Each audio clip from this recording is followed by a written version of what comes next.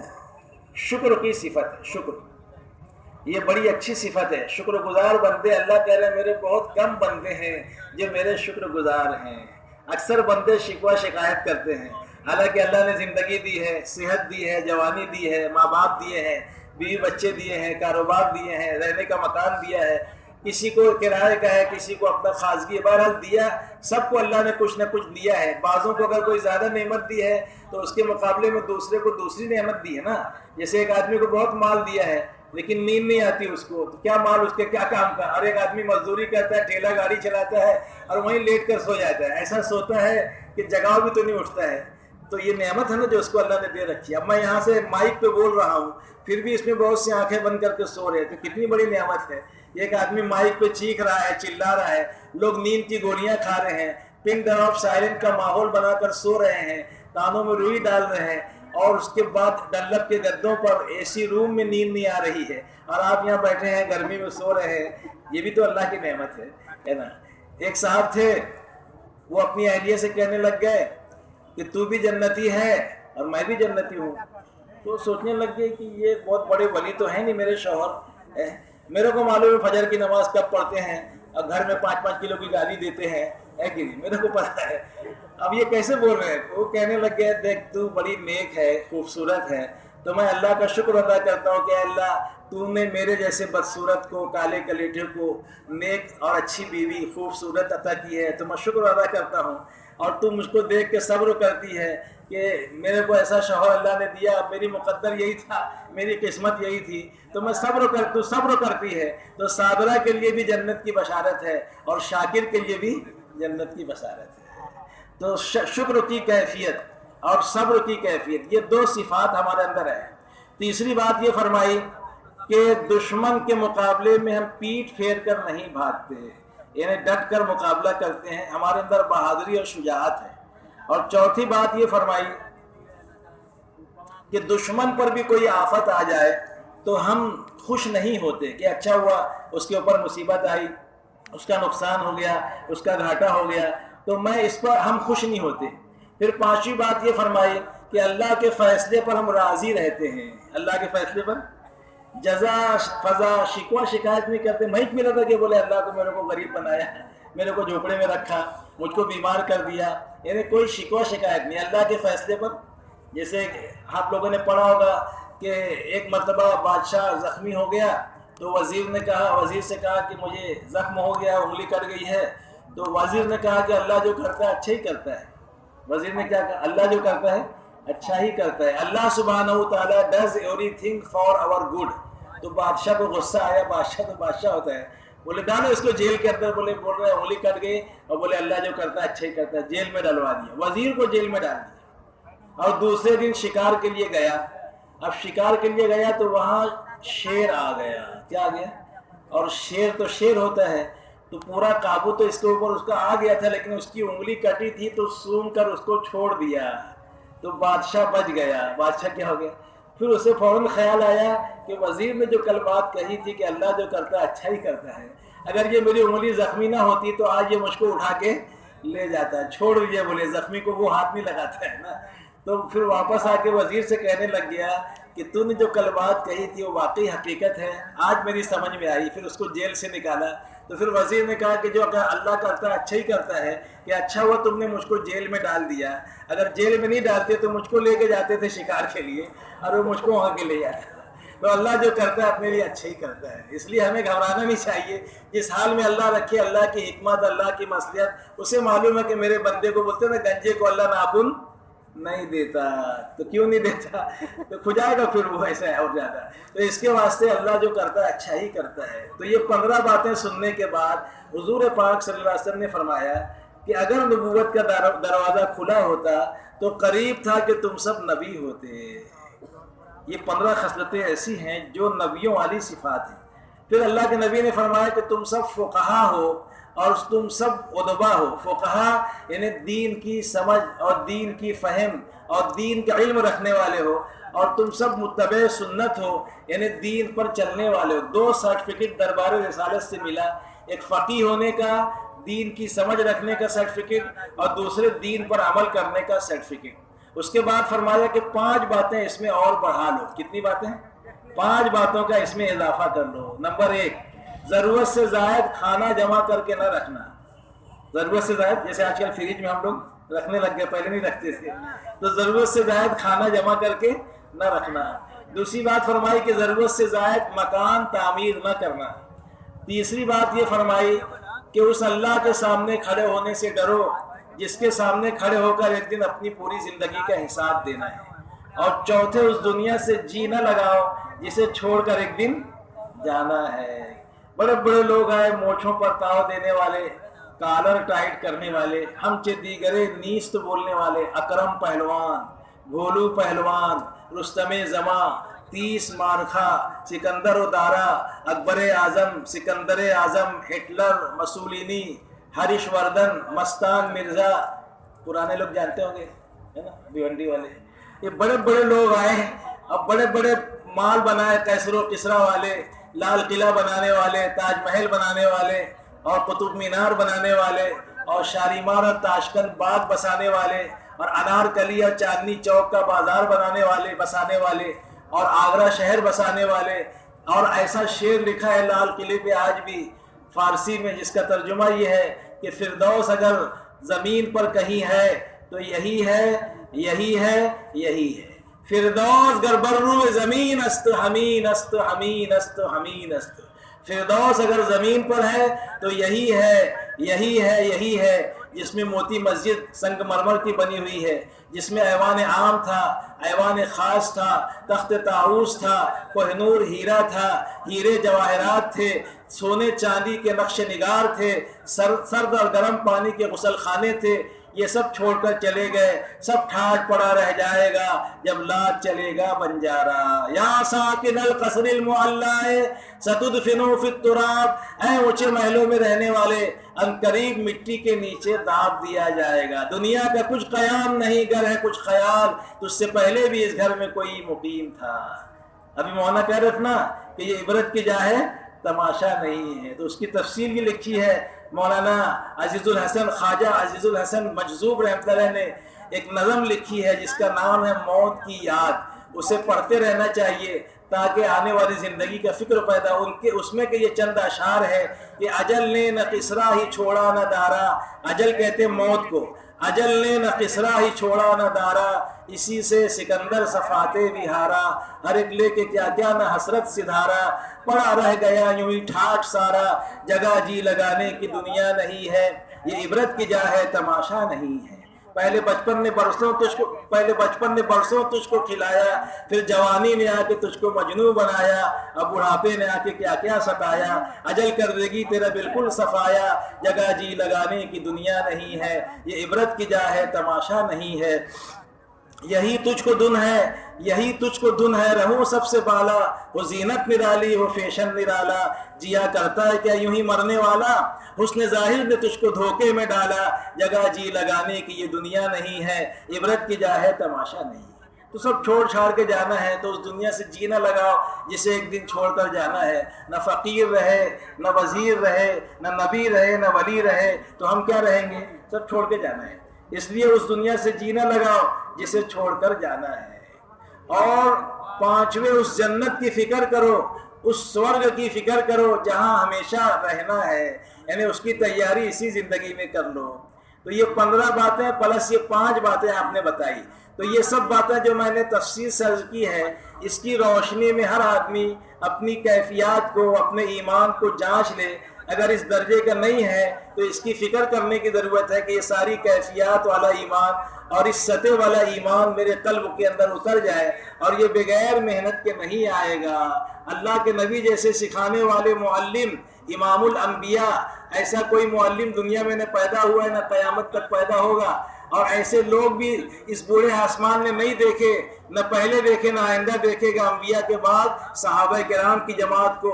تو صحابہ کرام جیسے متعلم، سیکھنے والے 10 سال تک بلکہ 13 سال تک مکی دور میں اور مزید مدنی دور میں بھی اپنے ایمان کی طرف سے بے فکر نہیں ہوئے، موت تک اپنے ایمان کی فکر میں لگے رہے. تو ہمیں کتنا ایمان سیکھنے کی ضرورت ہے.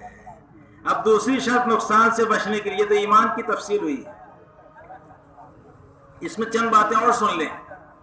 ایمان کے بڑھانے کی محنت کیا ہے؟ 4 چیزوں کو خوب کہنا پڑے گا اور خوب سننا پڑے گا. ایک اللہ کی بڑائی، اللہ کیسے بڑے ہیں.